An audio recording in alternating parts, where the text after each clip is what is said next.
Welcome to the show. Woo! I'm gonna have to wear an eye patch.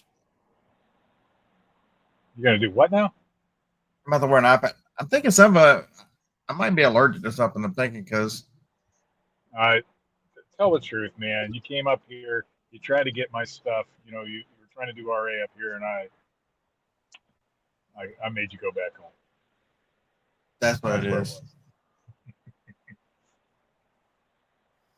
Uh, yeah. So we're gonna talk a lot today about pricing and that kind of stuff because I think a lot of people get it wrong, and except for Todd. Todd does everything right, and there's so many people out there, and depending on who you listen to. So the one thing I try with this show is to try to give my opinion. Well, I give you my opinion, but I also talk about other methods. And there's no absolutes in this. In this business, there are no absolutes, and except that your business model is absolutely your business model. That's about the only absolute there. You're never the only absolute is you can copy somebody and do exactly what somebody else does. That don't happen. Sorry, I'm mowing the grass. It's a little loud here since I'm mowing the grass. You Uh, got. I'm glad you know how to multitask. I know, right? You got to do really good.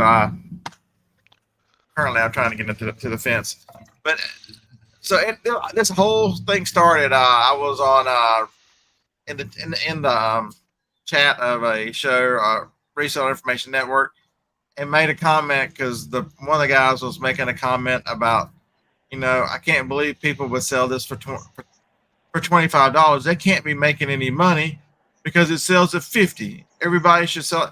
And so they goes and gives the historical pricing, and the pricing it's like 4-year sales. So that's a problem to begin with. It was like 10, 15, 60, 90. And he said there was some range of those prices each year. So how does he arbitrarily come up with the value is $50? Well, you could wait for $50. But my comment was, if I've got $1 in it, I'll sell it for 25 and make money and move on. Absolutely. And the argument was you should never consider the price of an item when you're pricing it.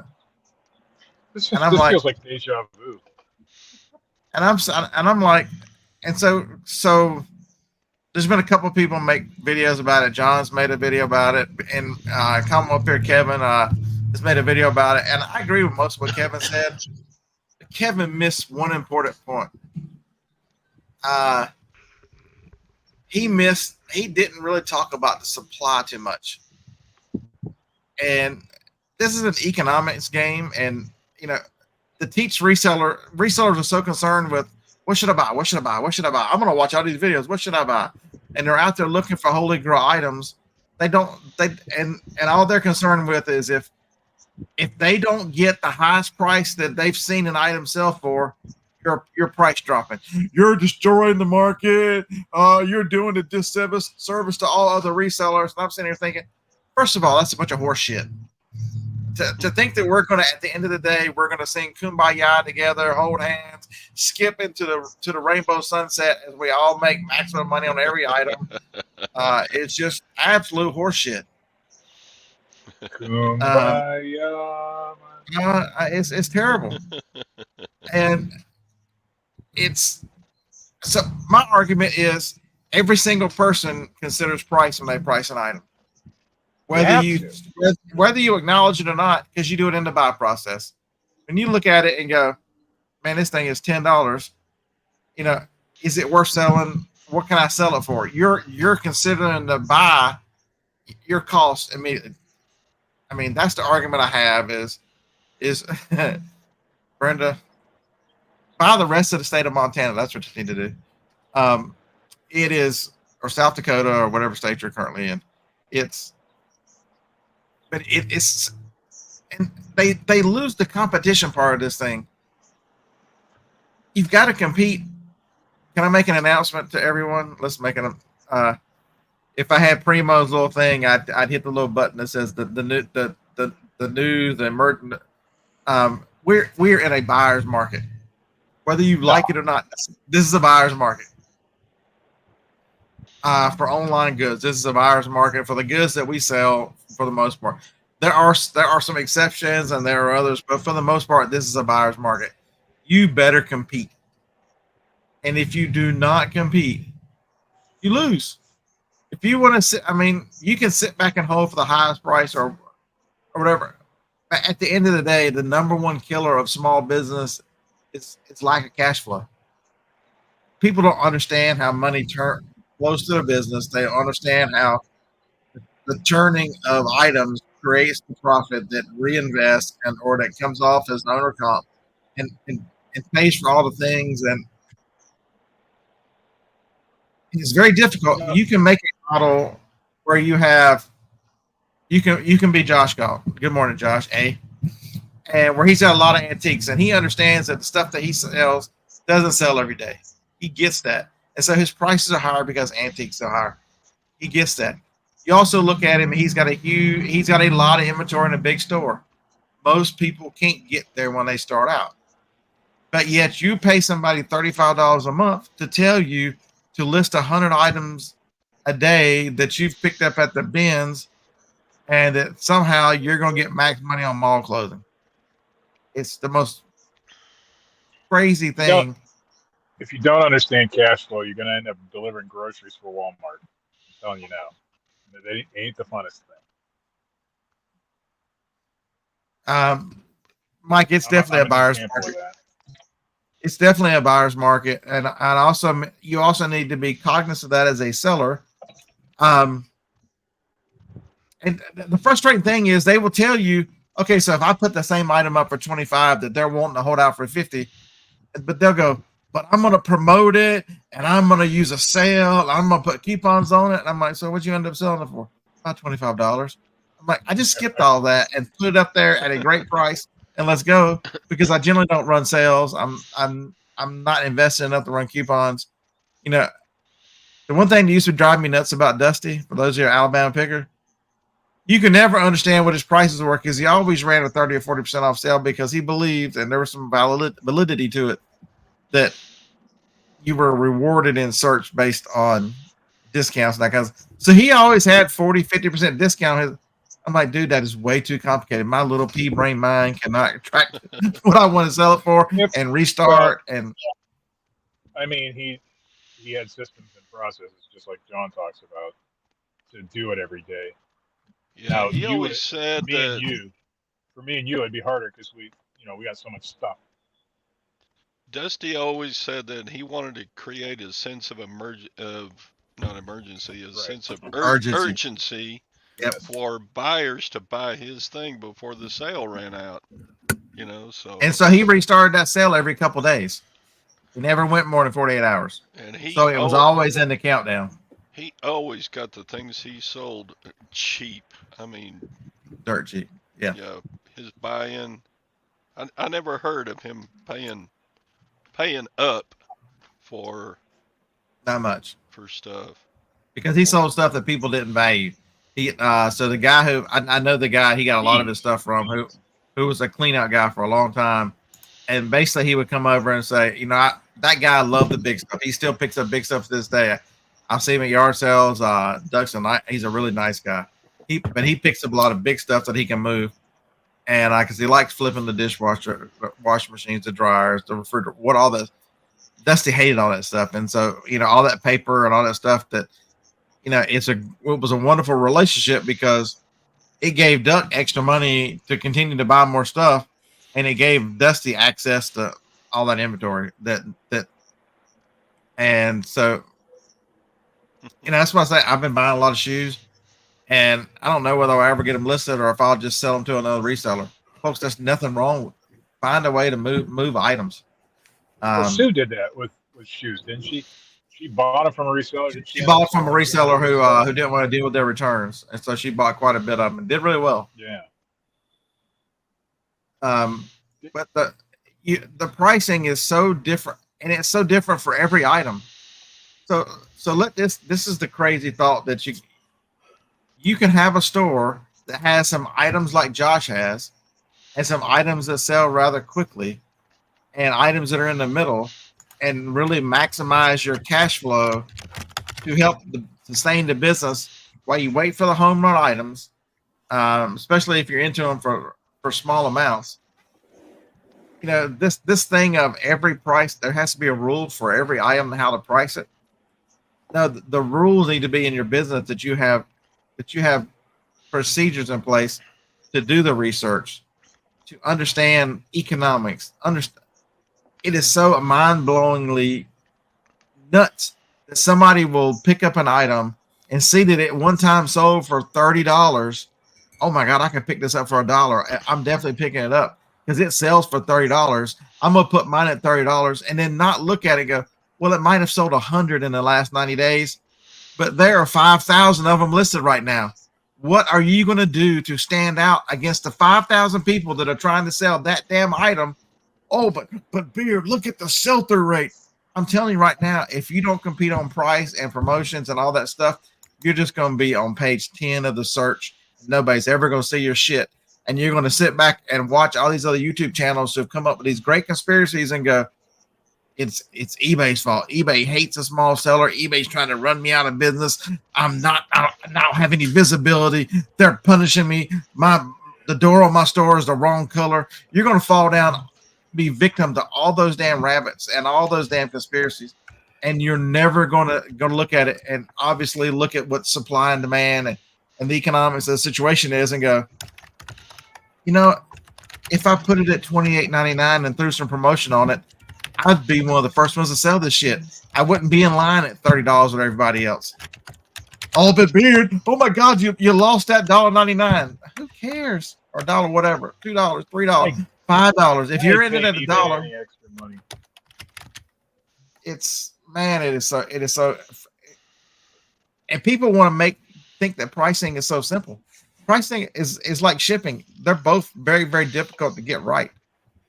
And where shipping has some more absolutes so that you can do things to lower your costs. Everybody can do the things. There are so many different ways. I mean, how many people do you know that have done this for a long time that still tape labels to their boxes? How many people do you know that have done this so long and have screen paper tape machines for the last 5 years who still want to invest in their business? How many people you know who've done this so long still use 2-inch tape? Oh my God, Todd! What? Hey, Tom, kick Todd off. I can't. What's the width of eBay tape? Is that 2-inch? Yes. Yep. Okay. Well, I still use 2-inch tape too. All this cussing hurts your feelings. Hey, Josh, you did a poll and like 97%. You asked people about cussing because we were concerned on the podcast, the Three Players podcast. The Three Professional Pickers podcast. Make sure you check us out on Saturdays. You know, because we got a little spicy after the middle about me and Josh cuss way more than John. But yeah, I think it was about 95, 96% said that it was either are you offended, do you care, or is it don't give a shit? And like 96 or 97% when the last time I looked at it didn't give a shit. So there we go. I even voted in that poll. I said I don't care. See, there you go. So okay, so Charles Taylor says his wife says 2 inches is plenty. So there we go.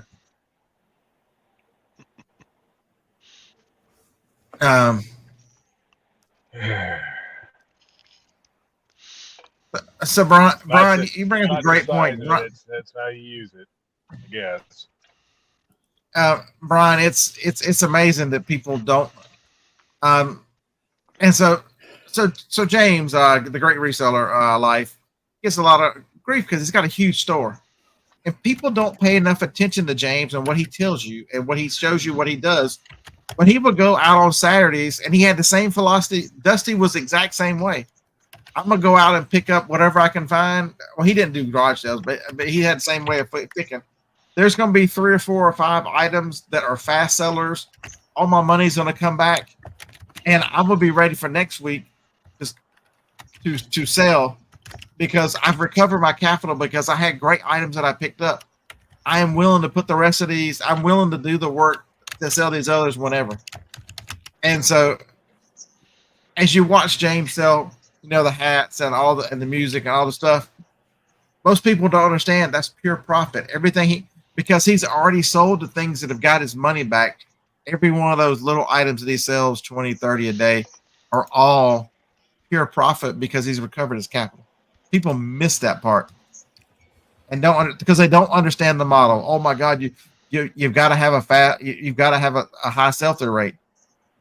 No, if you want to have a low sell-through rate store, you just got to build it right and understand how cash flow works. And it cash flows different to that business, and your profit flows different. You've got to understand the business model, and you've got to be prepared to treat that business a little different than if you're selling something that sells so fast. Because there's nothing wrong with either model. So many people there's a big war out there, it seems like on YouTube, that you've either got to be one or the other, and they hate each other. I'm like, I don't understand. Just because I don't have the brain power to, I look at James. He's probably 60,000 by now. I look at James and all stuff. If I had 60,000 items and I sold a CD and had to go find it, I would never have another live show because I'd still be looking for CDs.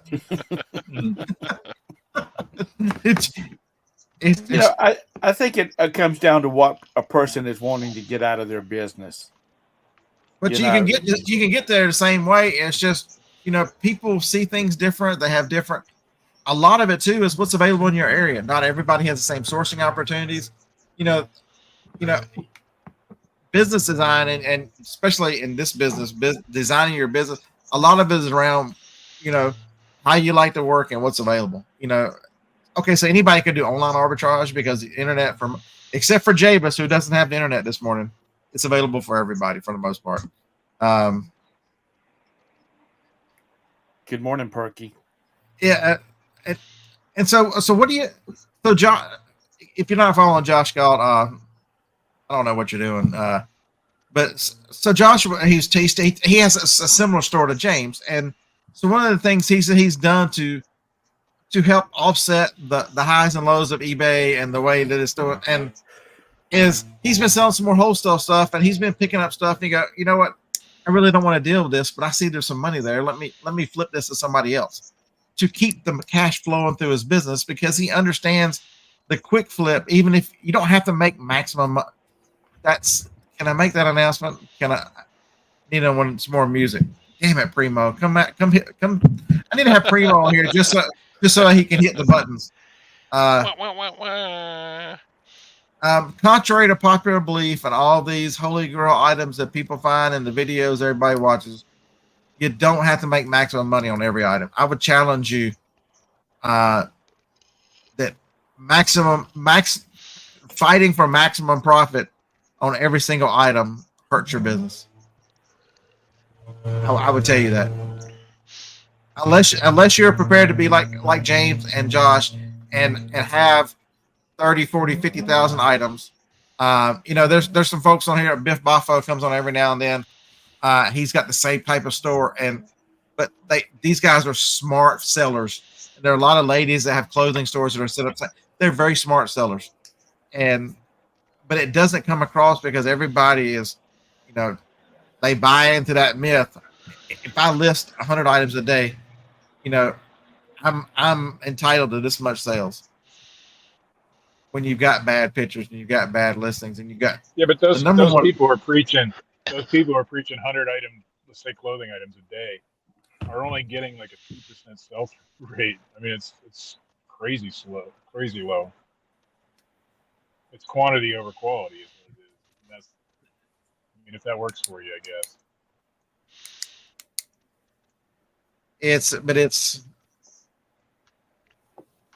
See, look at what Brenda says.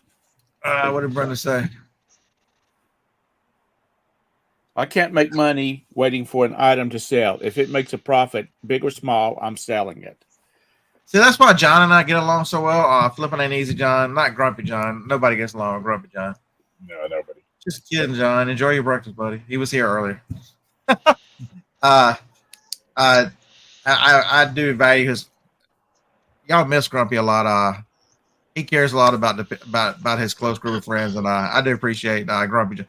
But flipping ain't easy, John will tell you on his. I took offers for this. I'm so low in my cost that I look at it and go, it sells for, it has sold in the past for $80. But if somebody comes and says, you know what, would you take 60 and I've got $2 or $3 in it? Yeah, this ain't hard. Take the 60 and buy, 10 more of the items that are similar. Don't think people understand that it stacks that way. And when you flip it through, if that is the name of the game, even if you take a little bit less for the immediate reinvestment. He did a great video. If y'all missed John's video where he talked about, seller A and seller B, they had the same item and it sells for $200. One seller, sells in 2 weeks, takes $125 offer, takes his profits and reinvests. And by the time the seller B gets $200, in 2 months, 3 months down the road, seller A has continually flipped. And so you look at the profit and go, well, look, seller B sold it for $200. He made $150 profit on this item. Seller A only made $75 profit on the item. See, seller B won. But wait a minute. Seller A took the $75 and did the same thing again 10, 12, 14 times. Wait a minute. Seller A has really generated $1,200, $1,300, $1,400 cash flow net profit through his business while seller B waited. That's an important. Go watch that video. That really is a good explanation of the opportunity cost and the waiting cost that you don't understand. There's certain things I have in my store that I'll hold out on. I have a pretty rare Ralph Lauren hat that should sell for $200, and I'm going to leave that up for $200 and let it set forever. But that's just one item.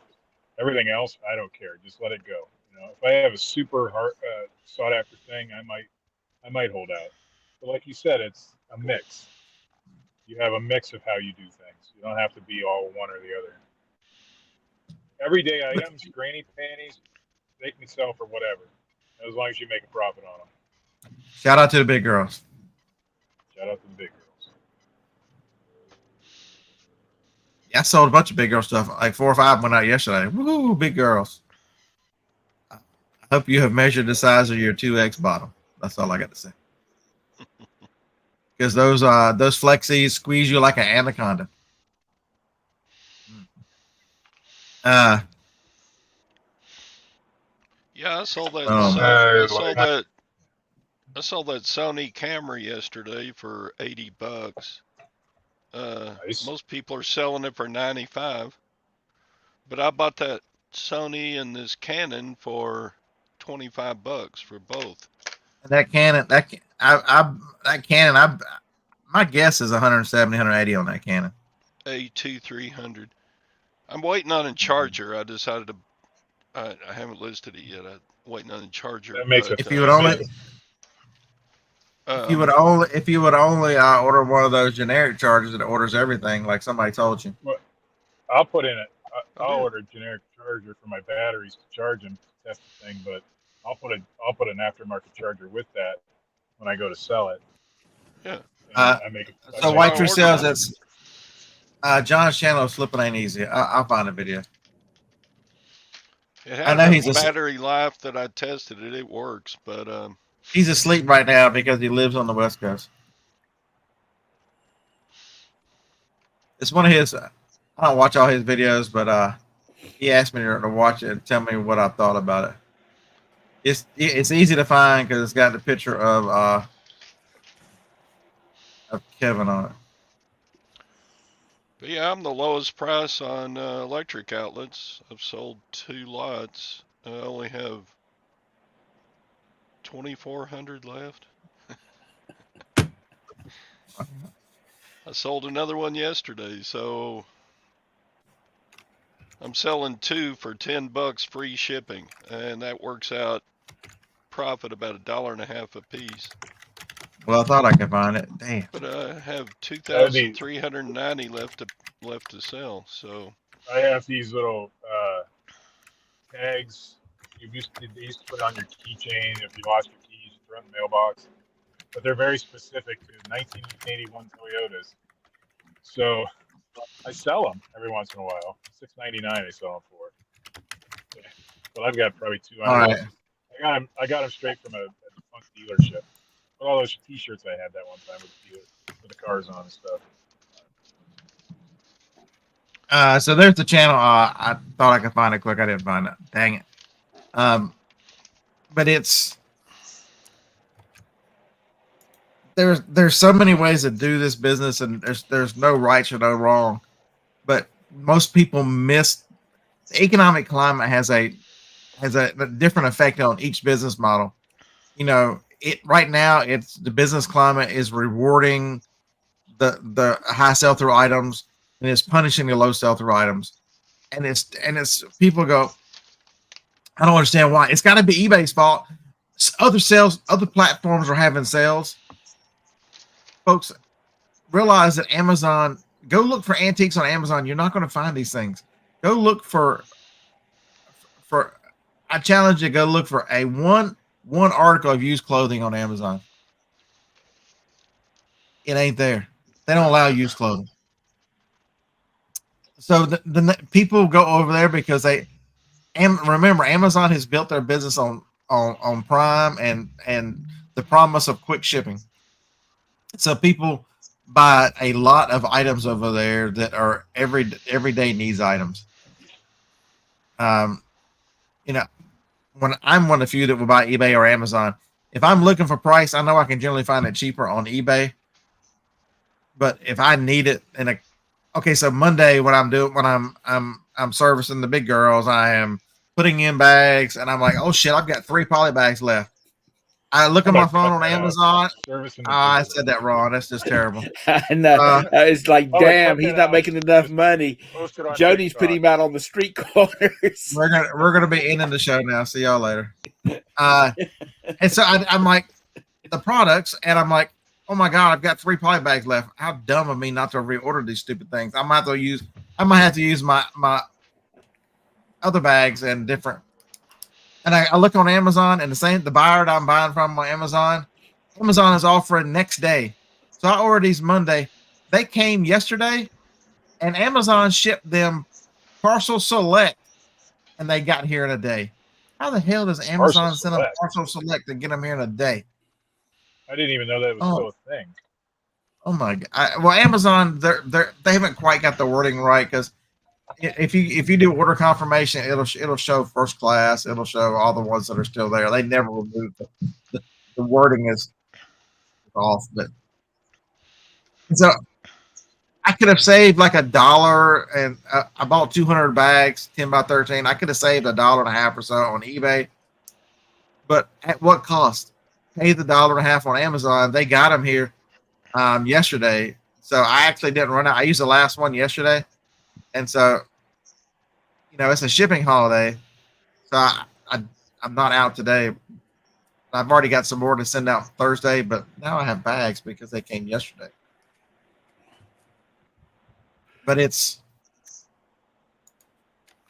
Amazon, that is they are so focused more on needs. There are wants over there. There's lots of fancy electronics and furniture and luggage and jewelry.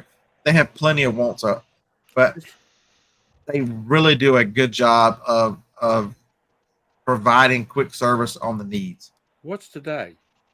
What's today? Juneteenth. It's the holiday. There's no postal service. Okay. And I will not. Packages in the car already. The host will not be making any comments on his thoughts about this holiday. Well, no, I didn't know. Today was a holiday. I was like, damn, it's Wednesday.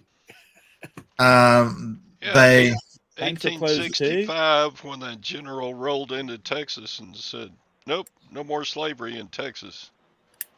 So they kind of made this up because we needed another holiday. Yeah. Oops, I'm loud. Okay. August the 15th is National Old White Man Day. What? I said August the 15th is now. I'm making August the 15th National Old White Old Man Day. Okay, Larry, I don't have anything here, Larry. So, okay, I can use this. I'm gonna have to use the magazine for one of my guns. Oh, that's your birthday, Tom. Larry, way out. You have been knighted. Please, you can put the link in. There you go. But I can't celebrate National Old White Man Day on August 15th because that's my wife's birthday, and that's my wife's birthday. Are y'all married to the same person? Well, we've never seen Roberta's birthday. We've never seen Roberta. Are y'all married to the same person? Never seen them both in the same room. What year? 1971. Okay. No, she's a little bit younger than Roberta. Yes. Cool. Who do you think I am? Not saying Roberta's old. I'm saying look about my age, Steve. Ohio Steve's wife's birthday. I won't tell her Ohio Steve's birthday is the same day as yours.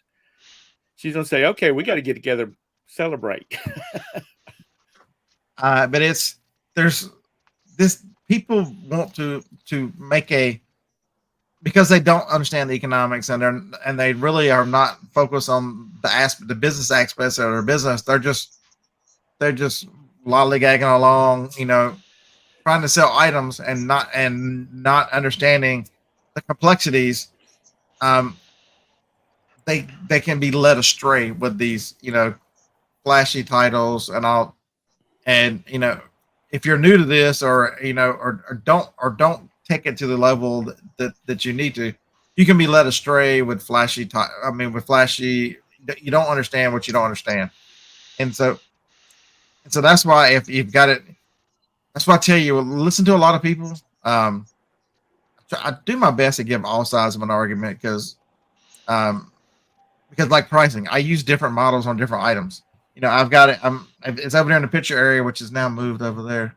After the show, first thing I'm listing is that POS system that I bought. It's worth $900. Somebody got $900.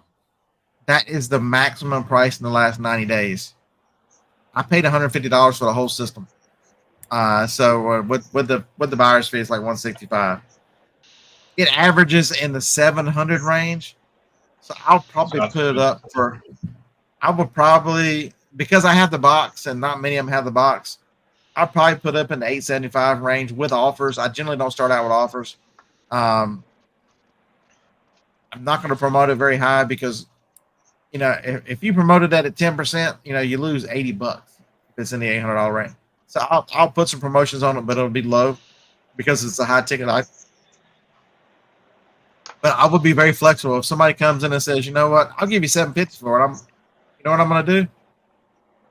I'm going to put a label on it and send it out the door. I'm not in love with it. It's nothing special. It's just a square reader, cash register system. It's not, folks, for God's sakes, it is not rare. Most of the items you have are not rare. Even if, but Beard, it was made in the 90s. This is that the 90s was not the Stone Age. They still made millions. If you don't believe me, go buy some Beanie Babies and see how many damn things they made in the 90s.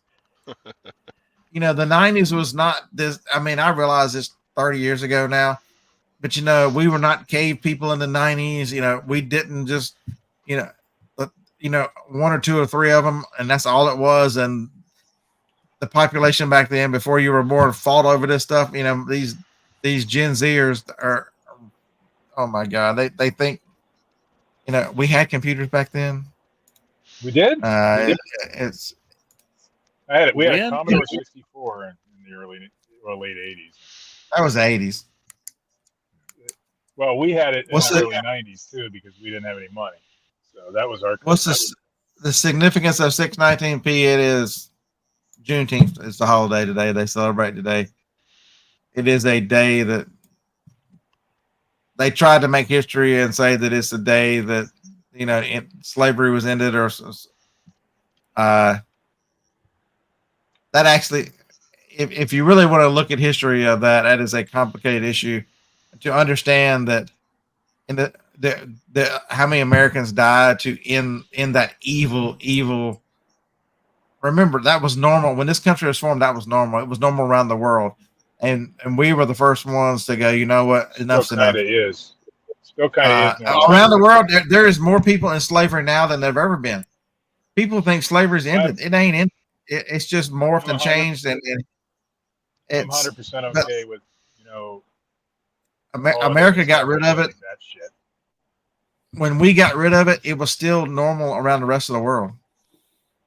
Go look at this. How many people died in the Civil War? 500,000 people, and you go, what? Well, there's 330 million people. 500,000 is not a lot. Go look at what the population was in 1860. It was a significant portion of that people died on both sides of that issue. All right, I'm gonna have to get going here in a minute, but I just want to say this is how it's going to be for the rest of the summer because I need my Fridays to source at yard sales. I did really well this weekend. I got a nice pet safe unit, new in the box for $20. You know what those go for. And another dog collar unit that sells for about $200. I got for $2. I did really well at the sales this weekend, so I'm going to continue it for the rest of the summer. So you're going to get Sweetwater Light for the rest of the summer here. But, I don't trust Google. But I'm talking about modern Western civilizations. The U.S. was one of the first. Well, the UK did not. They closed their last workhouse in 1948, and that was nothing but legalized slavery there. I am not. This is not. I'm not here to. I don't agree that we need a holiday, but I do agree the fact that we need to pay attention to what happened, and it was a significant event in this country's life, and that it was a positive step. All those things are wonderful. I just don't think we need a federal holiday. The amount of federal holidays we have and the amount of money it costs due to the bloated federal government, that's my issue with this holiday. It's not the meaning. It's not the, I'm very fortunate because I truly believe we're all created equal. There's no difference. There was a lady when I was at FlipCon sat at a table with me and we were talking, and she said her goal is to make $250 a week after all cost of goods, shipping, taxes, all that mess. That was her goal, $250 a week. And she said the reasoning behind that was she had 2 elementary school kids and 1 that was in preschool. And she said that $250 would pay for extras because by the time she had paid for daycare for that baby, which is very expensive, it's like $700 a week for one toddler here now in Charlotte. She said she was home, she could cook, she could clean, she could take care of the kid. She was saving money, and because she's probably going to make less than that by the time you take all the expenses out of her working a job. So I think when it comes down, because I was talking to a guy locally and he sells, and he was talking about he just gripes his grits when people will sell $100 item for $75.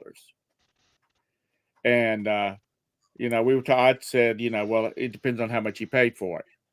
Who determined it was $100 item? I guess that's what it was selling for on eBay. That would be my question. How did you determine? What's your justification for $100 item? It is what the price of an item is. What somebody will pay for it right now. Yeah, and I think that it's what people. If people need to they want to quick flip stuff, make a few bucks off of it, and move on to the next thing because that's putting money. Whatever their plan is, it's based on what they need to do, not what Scott needs to do or what Todd needs to do. Because Todd, he has to make $5,000 a week clear, or he's just losing his ass. But I think a lot of pricing is based on what people need to get out of it and how fast they need to get out of it. Because I've always said, if you need $5 to make sure you can pay your power bill this month or your rent, then you'll take whatever you can get when you can get it. But I know that people are not like that in this group because they're all successful resellers. And Now, I do have the luxury of hanging on to items for years and not selling it because I don't have to flip the money in my business. I've always got more money. I can always come up with more money if I need to, up to a point. But so a lot of stuff in my store, I don't care. It'll stay there till hell freezes over because I So, won't. I'm not gonna undercut my cost usually. I mean, I've still got some Monopoly games. You know. but there are people that So Bassinos made a comment about agreeing with your point. The problem is if that seller who was struggling there could actually understand economics and do a better job of being the business person, and I would tell you they have overextended themselves. They should have a buying budget, and they should be better at buying items, right, and running as more as a business. Um, people will yell at you. There's an opportunity cost when every time you buy an inventory item, you reduce you reduce your ability. Most people, I mean, there's some people like Tom can buy the state of North Carolina if he wants it. But for most normal resale, most resale business, that reduces your capital that you have to expend on the next item.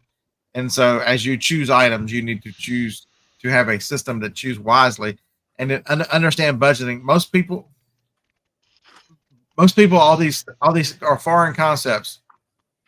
They've come out of high school. They've even got college degrees. And go back and look. I'm not going to tell you, but in the 1800s, I believe it was Rockefeller, was one of those gazillionaires, needed more factory workers, and so set about overhauling the education system, and where now, if you look at it, our education system has been transformed to where it makes employees. You don't learn any personal responsibility. You don't learn life skills. You learn the history that they've made up, and then you're ready to go to work in a factory or go to work for someone. They don't teach you entrepreneurship. They don't teach you any of the things that allows you to be successful on your own. They train you to be a cog in the wheel. No matter how many degrees you think you got. Oh, but Beer, I'm an engineer and I've got a master's degree in this and a doctorate in this, and I work for Boeing. I'm like, you just proved my point. How much money you got in the bank? You just proved my point. Not how much, that he's got $1 million or anything like that. That's not what I'm talking about. I mean, how much money do you have in the bank right now? Do you know how much money you have spent? How much is in your bank account? The actual number, not whether it's $1 million or what. Most people don't know. I would suggest somebody like that to read Profit First. Profit First is a great start off and understanding and really getting you to create separate accounts and really start some financial responsibility and showing that your business has got profit. Do I use 100% of that book? No, but that book was in the things that I've been doing this year. That book reinforced some things and in my mind and in my business. Go back and read Profit First. Profit First. People go, oh, but I can't do this. It really helps you get a baseline for understanding profit. But Bassinoville, so there's other issues besides trickle down economics. All these companies who are chasing the almighty dollar. Somebody like an Apple who tells you that they can't lower the cost on their iPhones are now rising, and they can't lower the price on it because their little piddly little business will go under if they don't charge you $1,500 for their iPhones or $1,200, whatever it is. But then they'll turn around and report billions of dollars in profit.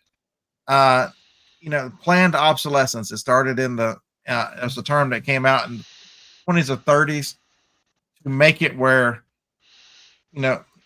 even if things don't wear out, there's a psychological pressure due to advertising and everything, and peer pressure to keep up with the Joneses. That's just as much America's problem is you know, That's the problem right there, Scott. That's the problem right there. Trying to keep up with the flipping Joneses. And I'm bad about iPhones. I have the latest and greatest. I had the one right before this. Other than one change in the camera, which I needed for my business and was personally bothering me, there's no difference. I can't tell any difference whatsoever in these phones, other than the lens that's on the telescope lens on this phone. I can't tell any difference. Electronics are the absolute worst, Bass Noodle. Is that we're almost to iPhone season, and they're going to be telling you that Apple Intelligence is the greatest, and you must have the 15 or the 16 in order to take full advantage of it, and on and on and on, and trying to convince you to buy these new things. When all the way back to this guy, it won't run everything, but it'll run a lot of it. And this phone is the XS Max, and that's the 15. How'd the camera turn? Yeah, it's amazing.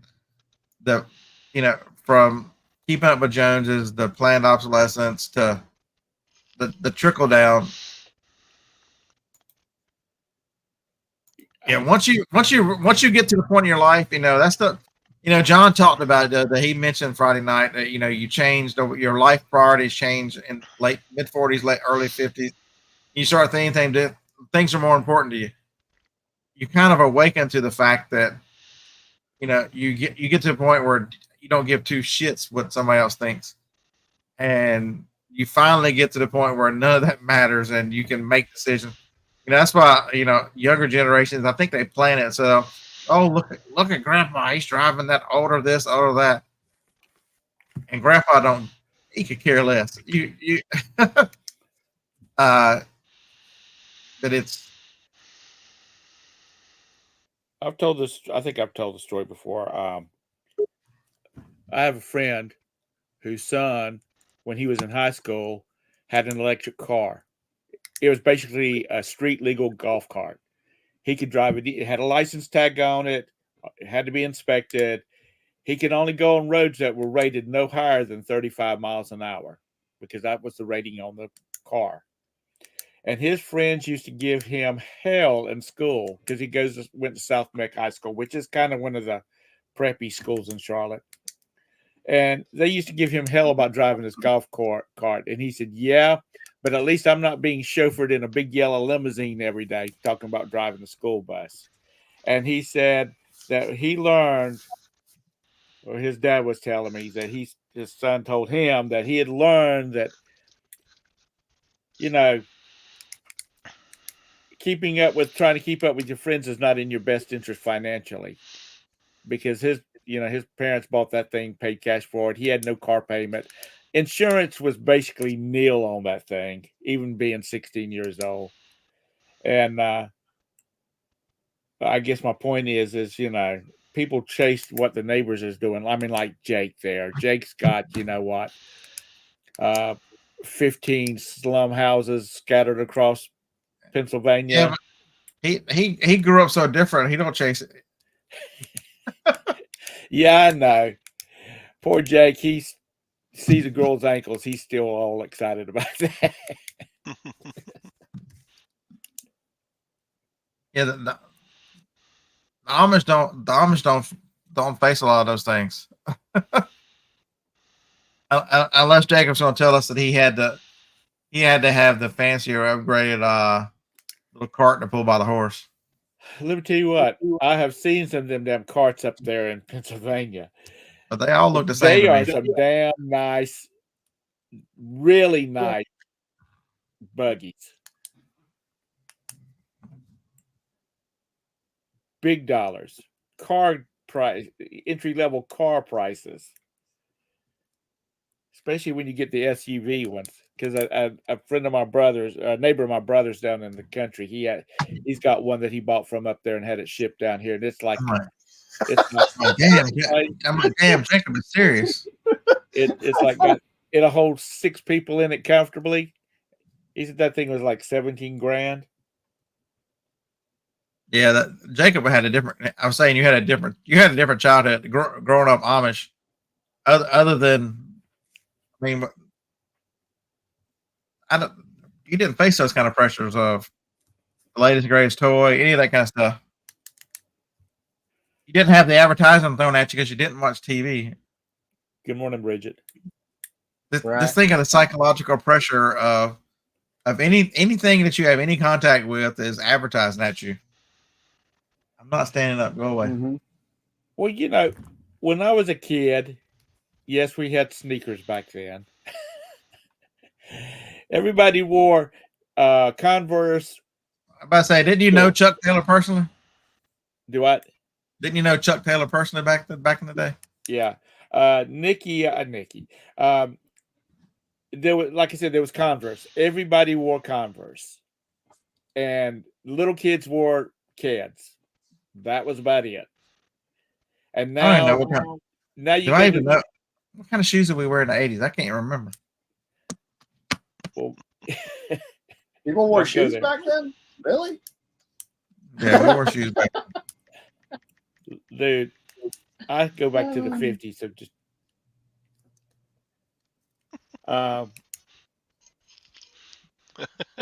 Kent said we wore rubber bottom. Kent, what kind of shoes did we wear in the '80s? Dan, if I can. kids make you run faster and jump higher. What is that? Sadie said, "Sorry, I'm running late. I got distracted. It's a Michelob Ultra truck." I bet he followed that truck for 15, 20 miles before and we snapped out of it. Reebok. Reebok was a big name in the '80s. There were Nikes around, but I think I have more Reeboks than anything. Don't know why. In the 70s, it was Converse, and there was two styles. There were Adidas. the regular sneakers, and then there were high tops. That was it, and they were usually white or black. There was none of this chartreuse and fluorescent pink and.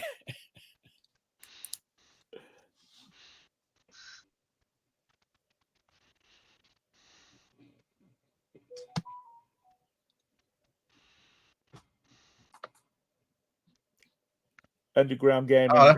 I wish they would have had Heelys when I was a kid. That's what they had. So let me show you. I found these. Don't worry. Share screen. When Tom was growing up, those are what he wore. Roman sandals. Shut up, Todd. You're older than I am, so you would have had a pair too. No, you know what? I only wore shoes going to school, to town, or to church. Anytime else, I was barefooted. Underground game. I bought a pair of Heelys last weekend. Somebody sold me a pair of Heelys for $3 still in the box. Talking about his wife wore them 3 times. She fell twice out of 3 times, and she wouldn't put them on again. Are you gonna? Can you wear them? If you can, tell Jay. If you can. Tell Jacob I'll give him $50 if he'll get the camera out, and while you're out in the driveway rolling those things, filming. Dude, it ain't gonna happen. I grew up on roller skates. Come on, give me a break. People forget that us children of the late '70s, early '80s, when parents didn't worry about it, they just drop you off at the roller skate rink and pick you up whenever. Half the time we'd all carpool back with somebody's parents from the neighborhood. Right. They drop you off there, and it was a big game to figure out how to get home. Everybody to get home. It was like 2 adults and 150 kids in those roller rinks. But we don't take. So many people don't take this business seriously. The business part of this game seriously. They love the sourcing. They love but the one thing they take seriously is this item sold at this price, and it's the maximum. It's the most expensive price I can find on Terra Peak, on Worth Point, on whatever. That's what it's worth.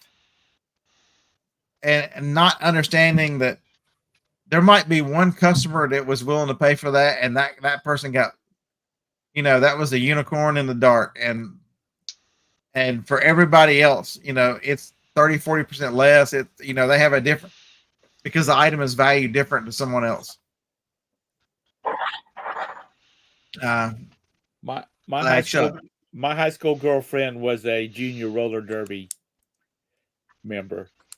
Those bitches were mean. Oh yeah, roller derby back in the 70s. There were some butch women. Ooh, No, I'm not talking about the TV one where a lot of that's fake. You sure she wasn't a man, Tom? Huh? You sure she wasn't a man? There was I'm some positive big she wasn't. I'm talking about those 16, 17-year-old girls out there. They were bitches.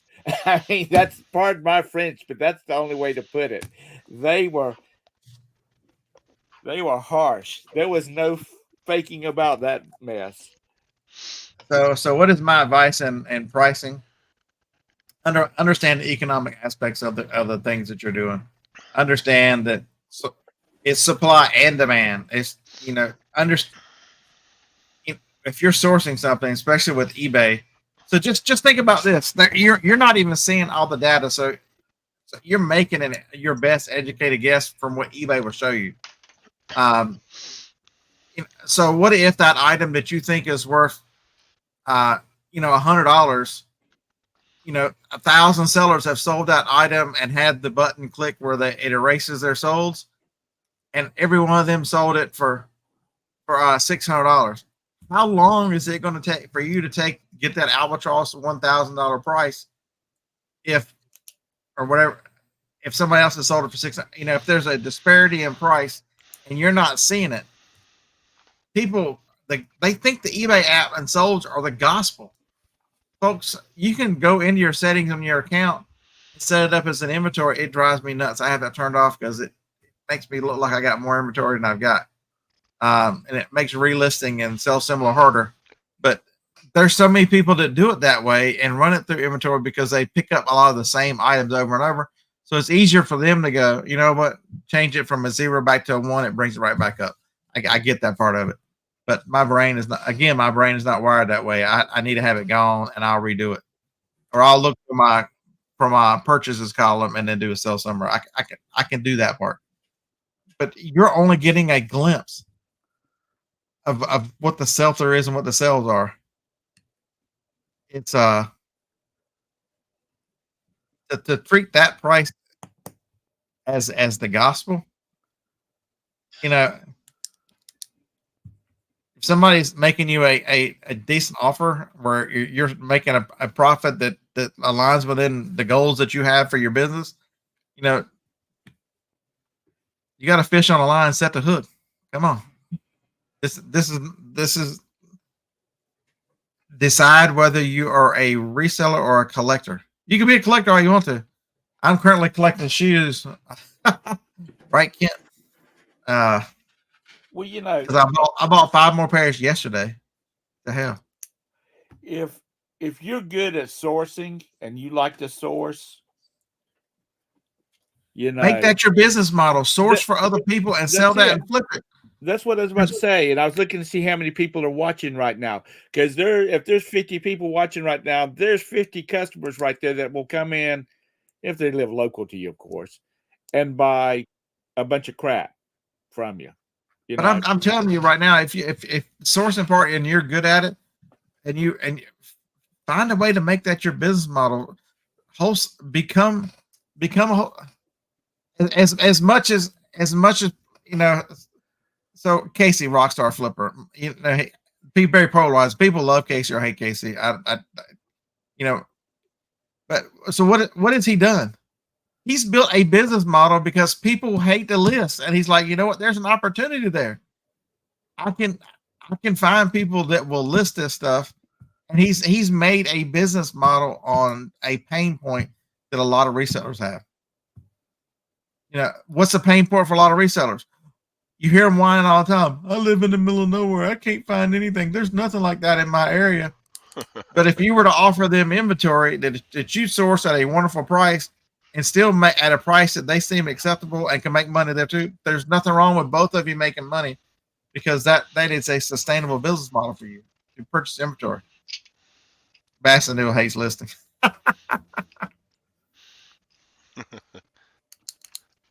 But you know, because everybody talks about they love the source, and they hate the list. They hate the list. So Bassanil, 40% is a tough one for me, It's but me. it's do you? What's your call? I know that's that forbidden word that you can't your cost can't determine what you sell something for. I'm 100% tell you your cost should is 100% in the equation. Is it always my first? So Kevin went down his list of what he thinks of when he's determining a price, how to price an item, and he like cost might be fourth or fifth. I'm telling you, cost is built into every one of them, whether you'd like to admit it or not. It's if at 40% and I still make money, and it's an item I've had for a long time, and I'm like, you know what, I'll take the shelf space. I don't think people understand if you go and look at a Walmart, Walmart's a reseller, folks. Whether you like it or not, Walmart is a reseller just like you're a reseller. Walmart is not a manufacturer. They don't make but they've got Equate.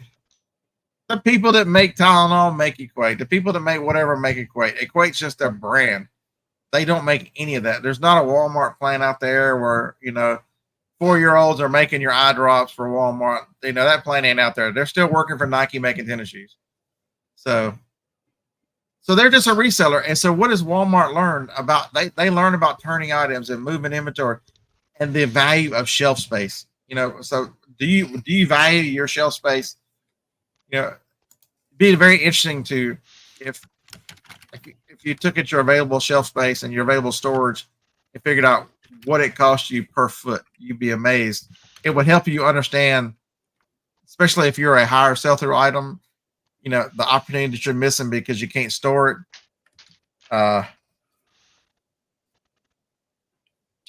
Yeah, and what you have in it is certainly a cost factor, but a lot of that has to be part of your process or your business model and what you're able to pay for it, and you have to know those numbers ahead of time. Hey, Bassanil, for this right here, this is a Neva baby. I am an authorized reseller of this. You know why? Because I purchased it, and according to the first sale doctrine, I have the rights to this product. It is my personal property. I have the right to do whatever I want to do it. If I want to sell it or whatever, I have authorized myself to sell this because I am the owner. There is that authorized name is what they're trying to beat people up with. It is a used item. There is no implied warranty. It is my personal property. If I want to instead of putting the lube on this part, if I want to put it all on this and shove it up my bum hole, it's mine to do with whatever I want to. There you go. Speaking of how much you have in your cost, that was free, I thought. Yeah. try to beat me on price on that one, right? And a lot of them still have UPC stickers on the bottom. Basket noodle. I agree with them for a certain point. If you're representing something as new and you don't have the warranty, it makes customers mad, and that does put undue pressure. But the one thing I would tell you is a lot of that is the manufacturer's fault. When an item, they need to account for the, if they put a 2-year warranty on it, they need to start point and end point on their accounting, on their books. They need that liability. They need to take that on and off their books. I get that part. But to say because that you didn't buy, you bought, if that was new, to say because you bought it from Walmart versus somebody who's third party who's never used, it's now the warranty is no good, and that's a lawyer who has designed a cop out. But you've damaged the image of the brand. Or shit. No, for somebody selling an item, for me selling this thing, Ty is no better, no worse on their damn rainbow narwhals. if I sell it as new, or if Walmart or Walgreens sells this thing. There's no damage to this brand. I sell the stuff at more money. Yeah, it is hard bath noodle. But Yeah. basket noodle. People would be surprised how much stuff in Walmart is on paper scan. That means Walmart does not pay for it until somebody scans it at the register. And they have people come in and manage shelves and stuff like that. Yeah, go back and look and see how many times.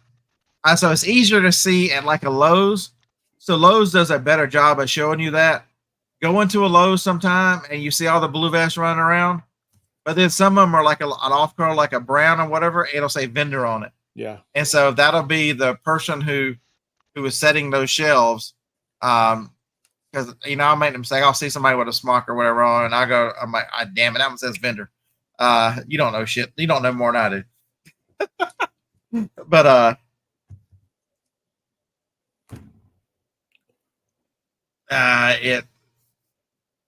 it is a very complex issue, and to take one side of, because I agree there are some things with reselling that,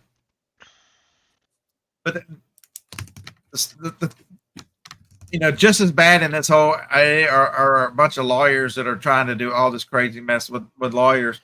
The ones out of Ohio, or the one, chase you off Amazon listings. Oh, you're not an authorized reseller.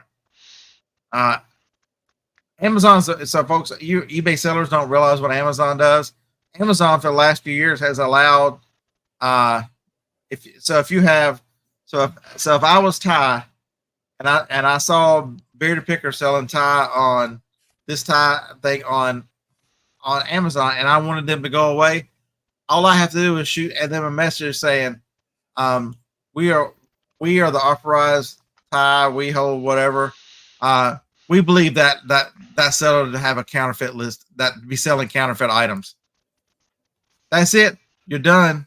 You can't sell it until you prove otherwise that it's not counterfeit. They don't have to buy one. It's just, okay. So right now, so Tom is the angry grandma. He's a woman. Y'all just don't know it. Yeah, thank you. Until he proves otherwise, goes nude on the show. He's a woman. That's the way it is. I mean, that's the way you're being accused. You have until you prove, and please God, don't ever do. Let me get to where I'm just sitting here about to throw up about that. I don't want to make want to make these fine ladies in this audience, just start throwing up all over things. It's a very complicated issue, and really it's the ones you have to be aware of, the smaller brand. So I get the Velcro issue. I get that one. With Velcro on eBay, I understand, because Kleenex fights the same battle. They are trying to. Xerox fought that battle in the 80s. For those of you who didn't, right now, you want a photocopy, go make a copy of this. Xerox is a great example. They fought that in the 80s, because if you didn't live in the 80s, like everybody but Jacob, you didn't make a copy, you didn't make a photocopy. Everything was, hey, go Xerox this. It was Xerox. And the name was becoming synonymous with making a photocopy, and they were going to lose their copyright protection of their name brand and all their branding. And so Kleenex fights it. It's a facial tissue. It's not a Kleenex. It's a hook and latch. The brand is Velcro. It is hook and latch. It's not, so I get that justification. What happened to my eye? The baby onesies are not onesies. That is a trademark name. Onesie is the trade. Whenever I woke up Saturday morning, I had this. So there's no telling how many times Joni punched me in the middle of the night. Damn, dude, I hadn't noticed. That's my story. That's my story, and I'm sticking to it. Your beard too? Did you eat something that unusual? Are you having an allergic reaction? I don't know. I'm gonna call make a doctor's report after the show. You need to, because dude, that's not good. Not at your age. I look like a cyborg or something. Zombie. when you get to be your age, you have to start worrying about stuff like that, and you go see the doctor. Not, Jake. He's like, Hey, it'll be Ron, like- start it'll be gone practicing. tomorrow. Next time I see you, I want to hear you saying "hook 'em horns." Hmm. Hook 'em horns, Ron. Hook 'em horns. All needs his favorite. So, Yeah, bad counterfeiting is an absolutely huge problem, and I'm sure it's on. Okay, so it's on there because go look at Whatnot if you want to see counterfeit. Go buy some electronics on Whatnot. You can buy counterfeit. I got a pair in house,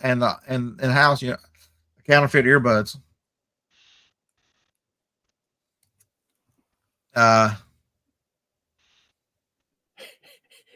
Underground gaming. I'd have been if I got jumped at a thrift, I'd be on the news. American Honey. I thought his Botox had settled. Wherever I go, I carry that hole puncher. Self-identified hole puncher.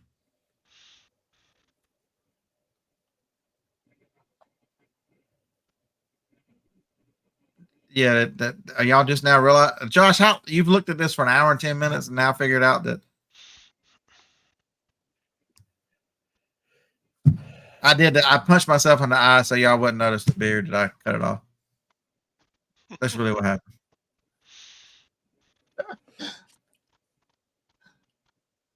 But it's the business of reselling it is way more complex than anybody, and it's growing more and more complex as governments. I mean, we've been caught in the middle of the sales tax fight as these states try to get sales tax on online sales. I mean, as resellers, there are a lot of complicated issues that we've been thrown in the middle of.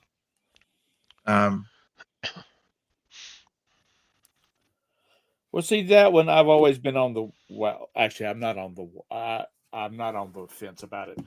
I believe they should be able to collect, I've always thought they should have collected the money, been able to collect sales tax. And I know that's not probably what most people think, but yeah, they got to have some money from somewhere. So it might as well be to these damn people from California buying all this stuff from North Carolina and Alabama. Let them pay the sales tax on it.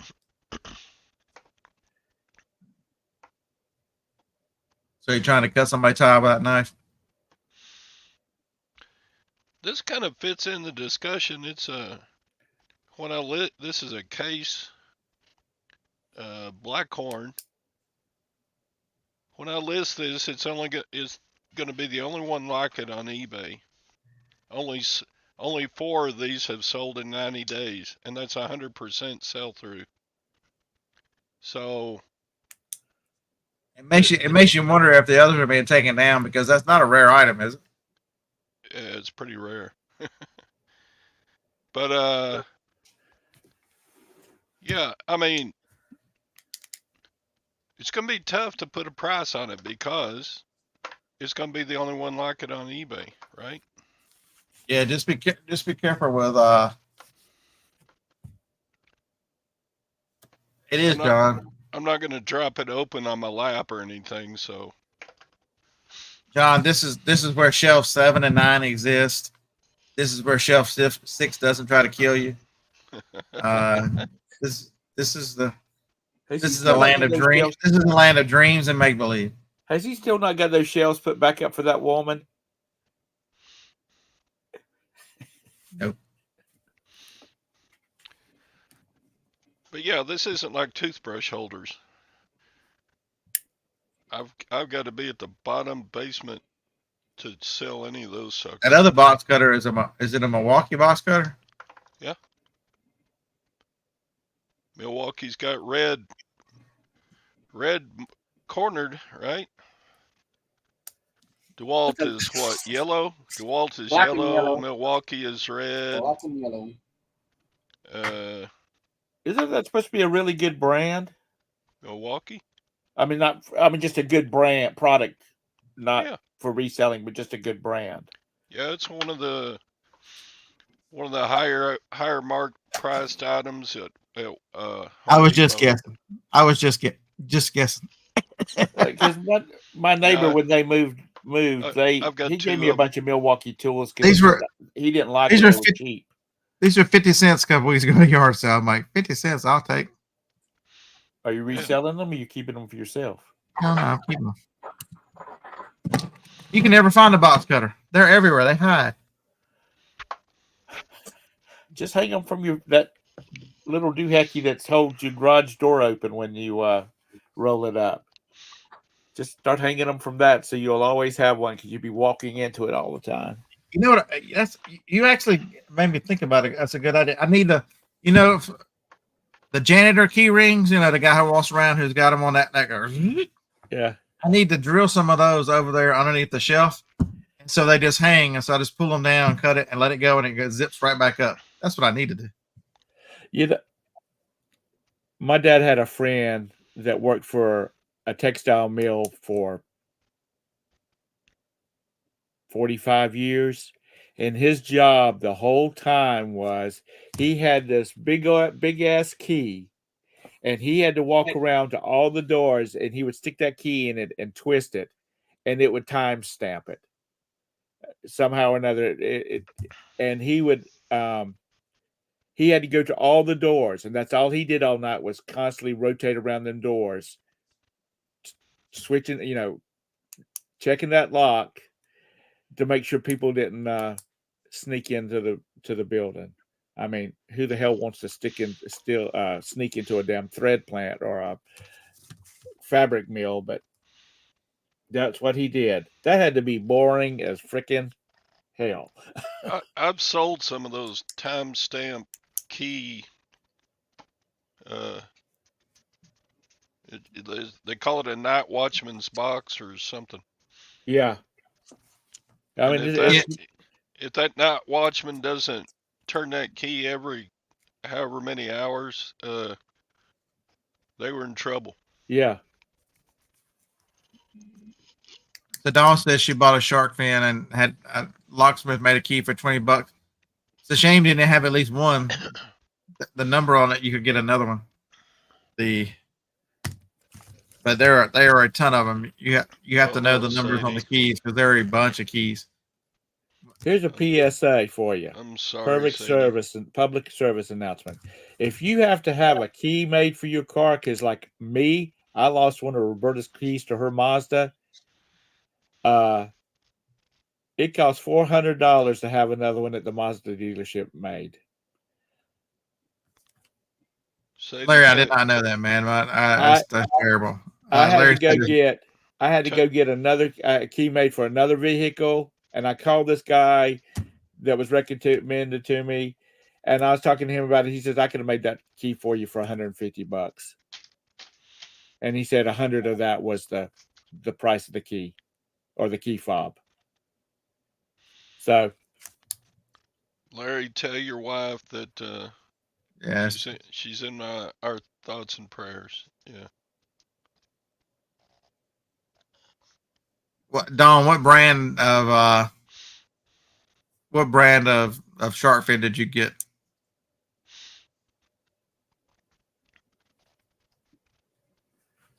I never looked on the locks of that one out there. I've got two of those Thule's out there. Thule's, whatever. Thule's that's probably Thule. Dave is supposed to buy it and drive over here and get it, but I mean, he acts like it's a long ways to come. Dave, I drove it in one day. You can come on. Is that damn gas pedal made out of gold?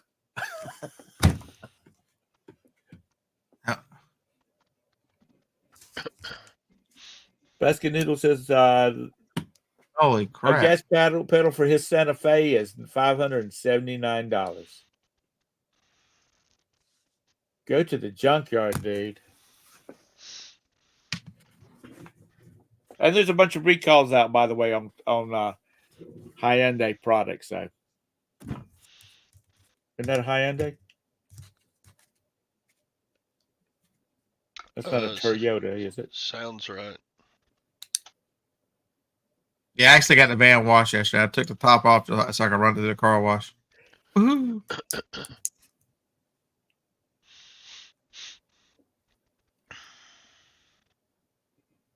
Yeah, Bastion, that is insane. The $600 for it.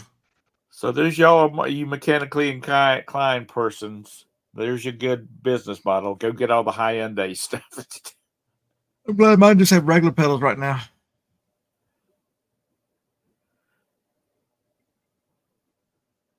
When I was a teenager, 150 years ago, what was really popular with the hot rods was to have one of the gas pedals that looked like a foot. They were chrome. Anybody remember those? I know you don't, Jake, because you weren't even born, even thought about back then. But Bastion Little, not my old F-150, not the Toyota. I don't think any of our cars are. The 16 Toyota is the newest one. It's definitely not. I don't think the Acura is either. I've never paid attention to Acura gas pedal. Hey, Philip, what's up, man? Yeah, barefoot. Did you ever get Jacob's window fixed? Didn't he have a window that won't go up or down? There's Bridget. Ask her how she prices items. Yeah, she sells I can already 50 items a day. As much as she sells, she ain't holding out for the top dollar. She's priced to move. As much inventory, because as much as she buys, can you imagine how many storage bills they'd have to have? You know what gets me? They will fill up a damn Ford, the big Transit, not the high top one, but the big Transit van. They will fill it up on a weekend at auctions and whatnot, and by the next Friday, she's talking about, I'm about out of stuff to list. That she and Chris are the listingest fools I've ever seen in my life. I mean, really. No, but there's a fine line, Bridget, between, I'm not saying give stuff away, but you can be that's a myth that people, you can be aggressive with pricing and not race to the bottom and make clean money. It's this race to the bottom crazy. You eBay sellers, y'all don't know a damn thing. Come sell on Amazon. Let's talk about price if you're an Amazon seller. That shit will go down in a fast. I listed $150 bicycle saddle, and that sucker was down to like $80 in like a day. And I'm like, I'll just let mine sit there. Then I got a message from Amazon saying that I needed to relook at the pricing on it because it was too high. No, it's not. It's a $400 damn saddle, and it's a bike seat, and it's brand new. They send me those messages all the time. You know what they get done? Delete.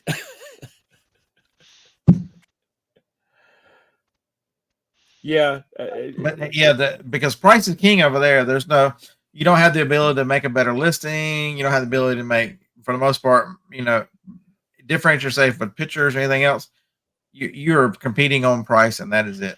And the one beautiful thing about Amazon is new actually is new. How many times have I read on eBay, this thing is still new, I only used it once. Yeah. Listen here, but that's the mentality of people. You're competing against people like this on eBay who think that they've used it once, it's still new. It's not new, knucklehead.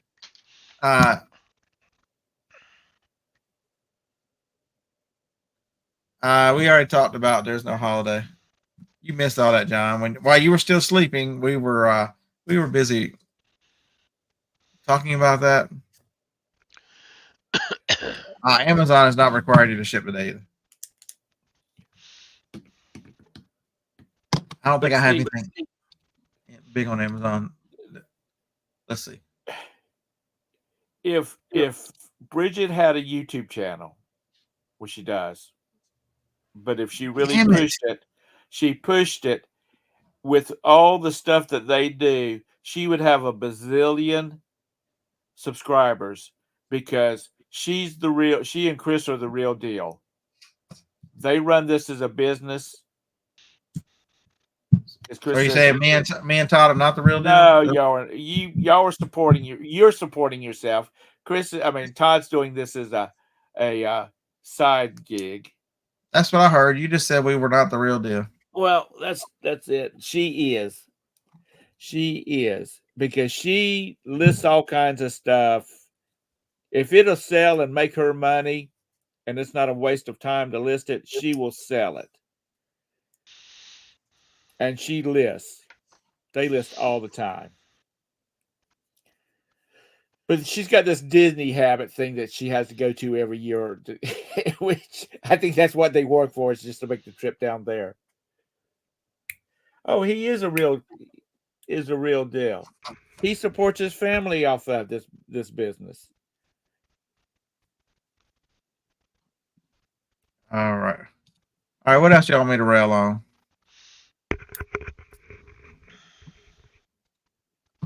I made a decision a long time ago that I was a reseller, not a YouTuber. Sorry. I know. Sorry. All y'all wanted to see me running around in Walmart and doing all that stupid mess. Yeah. Sorry. Oh, I'm nowhere. I'm just an Amazon peon.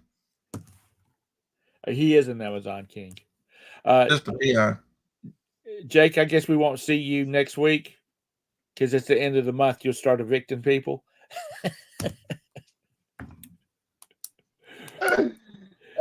Goodness. I don't know. I might have one that I've got one that's on my hit list. They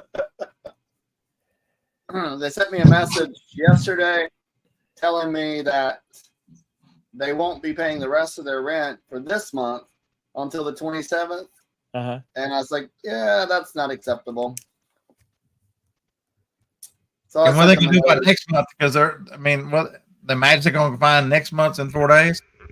Exactly. It's like, and I've told them, I said, you've got to start paying this stuff ahead of time, at least part of it, send half of it when you get paid your second half of the month for the following months. If you can't, manage your money, because he keeps claiming that his wife is spending all the money and putting him into overdraft, and maybe she is. Who knows? Don't really care. But well, give me the money before anybody can spend it. That's all I say. I have an acquaintance. Matter of fact, she called me and told me I wanted me to come look through an apartment. They had she's a manager of a 1-bedroom apartment's about $1,900 a month, and a 3-bedroom is almost $3,000. Anyway, she got a phone call yesterday, or she had a message on her machine when she went into the office yesterday saying that this couple had moved out. They would not be back. They had dropped the keys in the lockbox, and she wasn't getting any more money out of them because they didn't have any money. So she took the keys and went and looked at an apartment, and it's like they packed their suitcases, and walked out the dadgum building and shut the door behind them. She said there's still stuff in the refrigerator. There's dishes. I mean, it's like somebody's ready to move into. So she said for me to come, I need to come by there and look and see what they had, if there's anything I wanted. American Honey, what state are you in? It largely does depend on what. Even locale. I think she's in Florida, isn't she?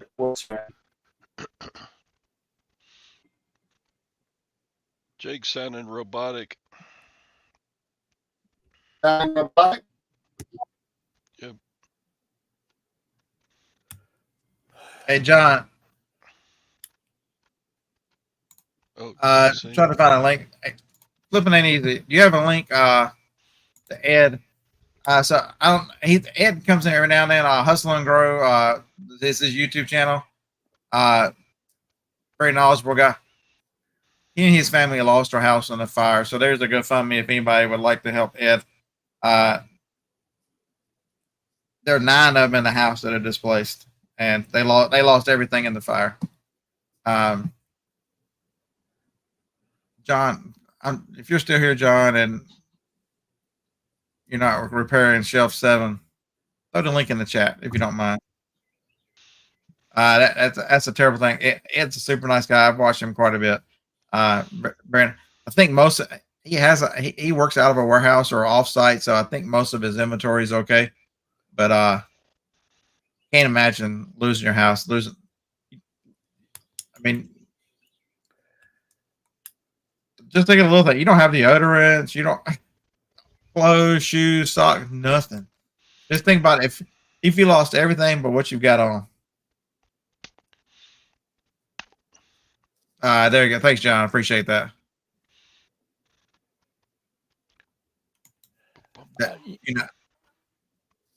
I know this is nowhere near as important as losing your house and all this kind of stuff to a fire. But I would like for you, Mr. Amazon, to explain me why Profit First in the Kindle form is $16.99 and the hardback is $13.77. Who has a Kindle, for God's sake? I just listen on. Well, I don't have a Kindle, but I use I download the. That's my question: is why do you have a Kindle? Because they can. Because the Kindle price is Amazon sets that price, and the other one is third party. So people always try to undercut Amazon. That's why.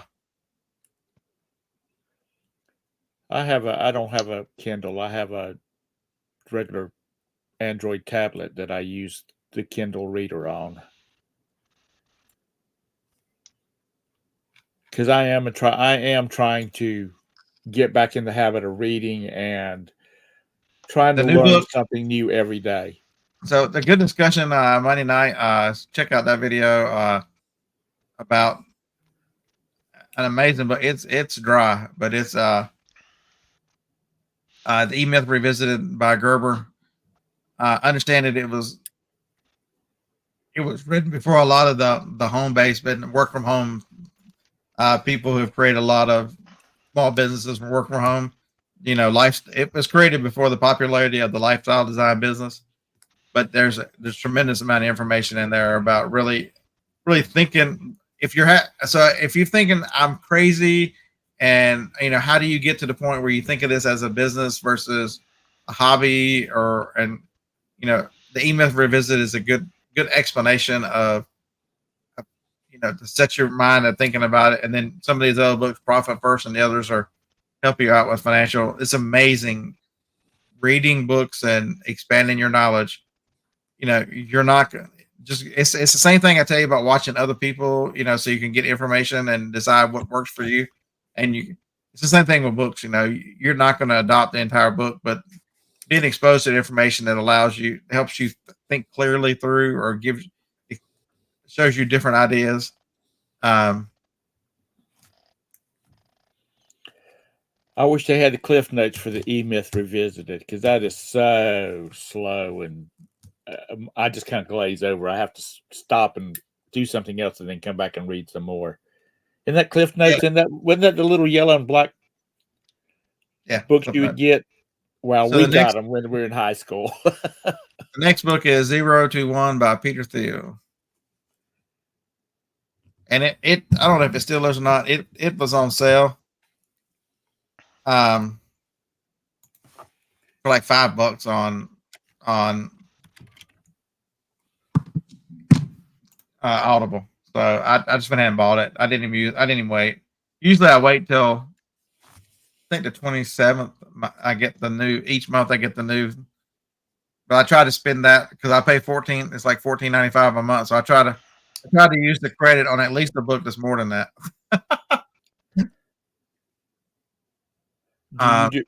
Do you use Audible a lot? I have been this year, yes. And also Libby, get a library card in your local jurisdiction and download Libby.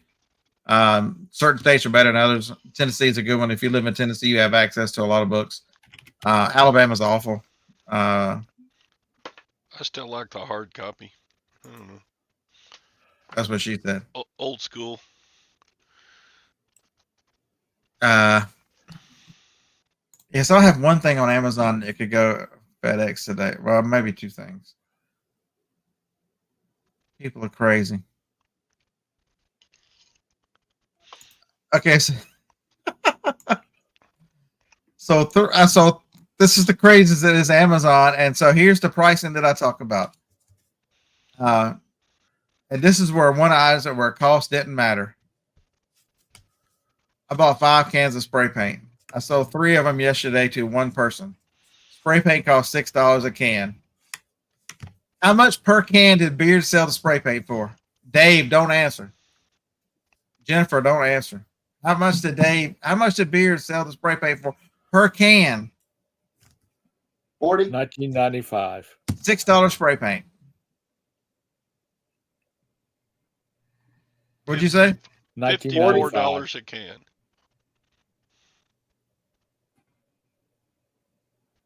Jake says 40. All right, we got a 20. We got a 20. 49, 24.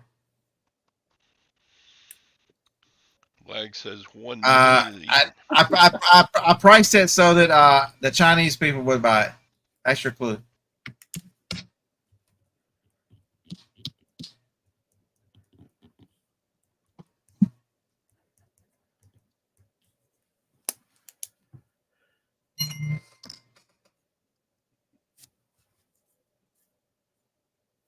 The Chinese people. So, what are lucky numbers in China? 888. One more, come on. 88888. 88. Yeah.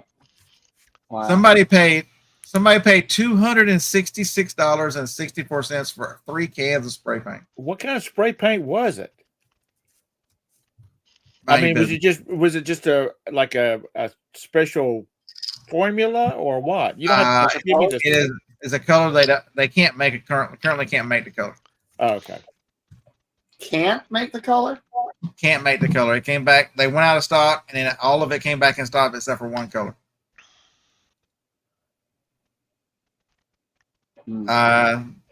Let's see if this really was Lag. I'll tell you what Lag's real name is. Lag,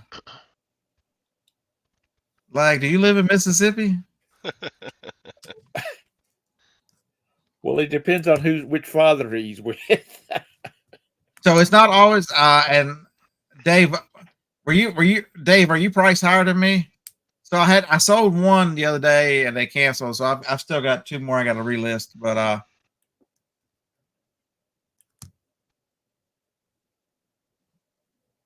Davis, you're way behind. Your internet still ain't fixed.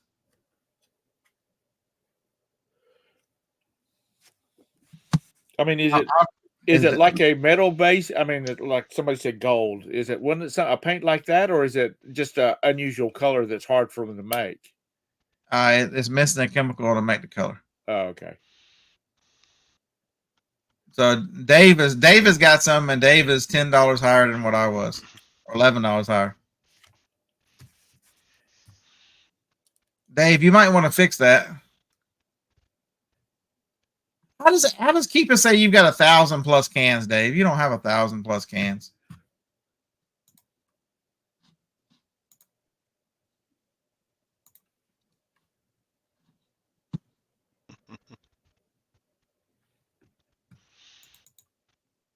Yeah,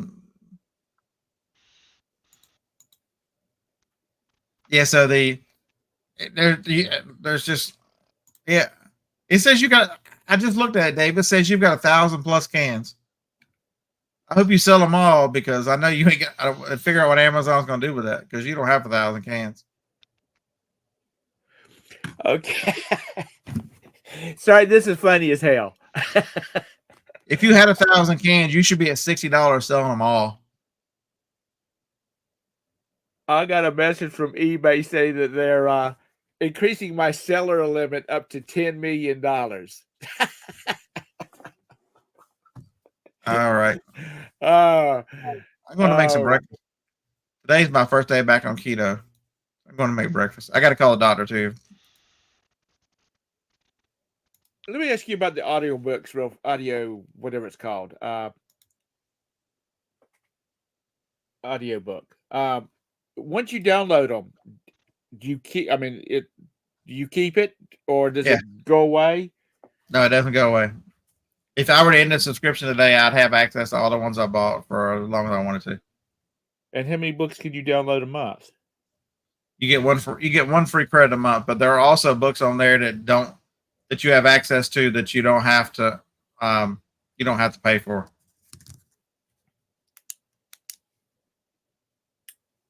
Yeah, my seller limit's long been gone. Yeah, mine too. Yeah, well, I am not what you call a high volume seller here now. And are they trying to motivate me or what? By going, oh, I've got $10 million. I can sell up to $10 million now. Let's go listing. Last time I had a seller limit, it was $2 billion. Dang. With a B. Bridget, you don't have a seller limit? I don't think I've ever had a seller limit. Not on All right, this. so I hit my own thumbs up, and there you go. I listed this yesterday. I picked it up at the auction. I think I had to pay $22.50 for it. Right. Was it a Charger? No, it's a Bose wireless Bluetooth speaker. Cool.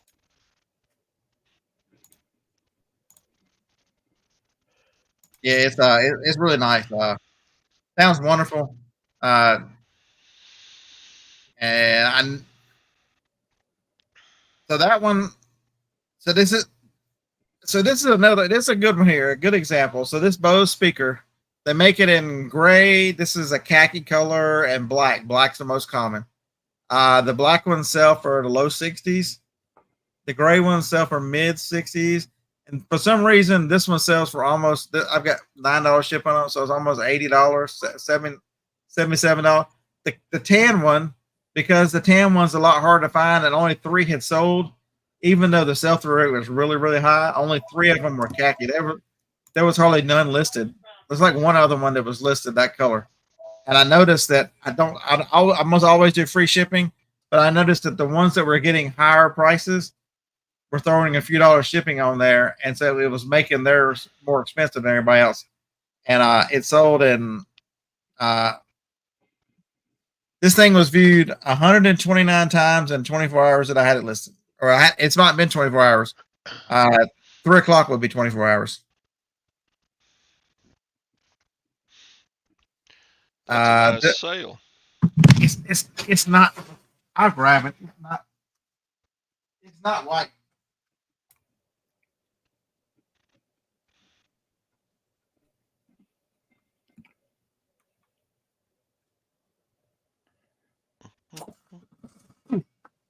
It's not white. It's like off white. Oh. It's a Boise. The one that I was going to stick up my rectum was white.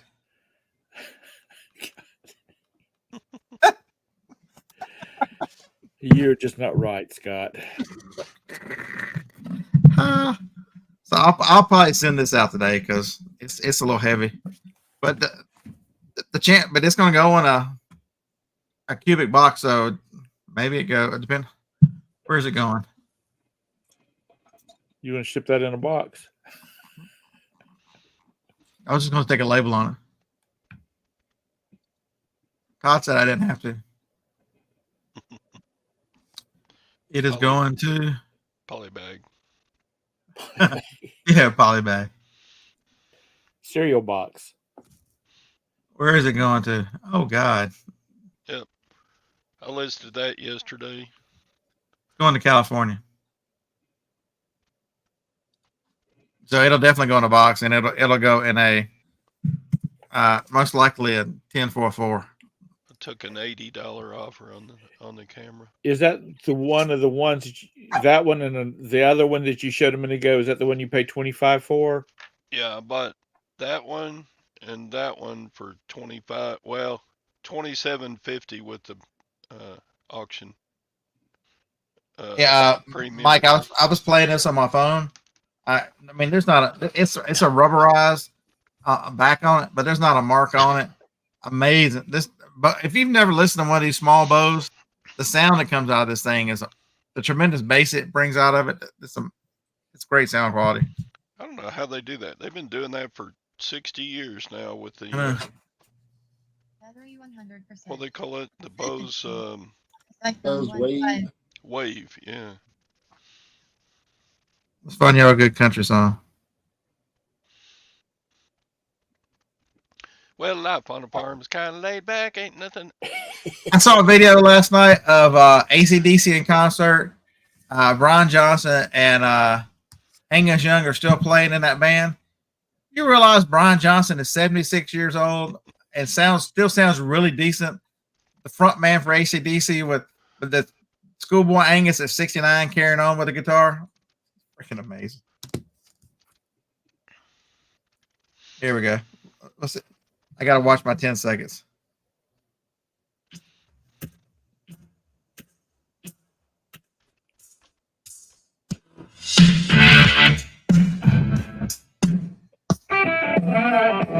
You hear how much bass was coming out of that crazy thing? I had a Chrysler 300 that had the Bose speakers in it. You just wanted to sit in the car and listen to music. It sounded so good. Yeah, it's amazing money. Well, all right, Roman. You understand that the seasons happen for the whole entire country at one time? Good job. All right. So Bassett says JBL speakers are good to use too. Yeah. Dude, I had them for a long time in here when the shelves were over here. A set of Bose 401s, the directional ones that looked like they had the cones out the back, looked like Cadillac lights, the tail lights of a Cadillac. Mm-hmm. Those things sounded amazing before I finally decided they took up too much space. I have a Sony one this size over at the desk that I picked up. That's what I use. But the Sony ones are good too. That one's worth about $50, but I'd listen to it instead of the computer.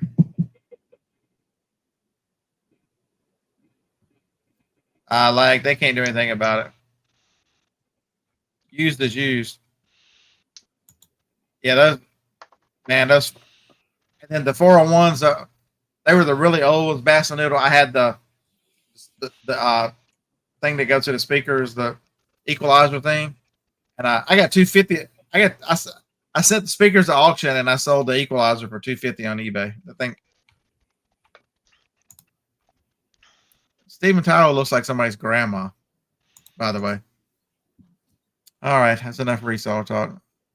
I don't know how there's a guy from the Rolling Stones, and I can't remember what his name is. Roberta was here. She could tell me. He looks like he is 500 years old. Perry? Who? Stephen Perry? No, Perry. What's this thing? Maybe I'm thinking of somebody else. He's used in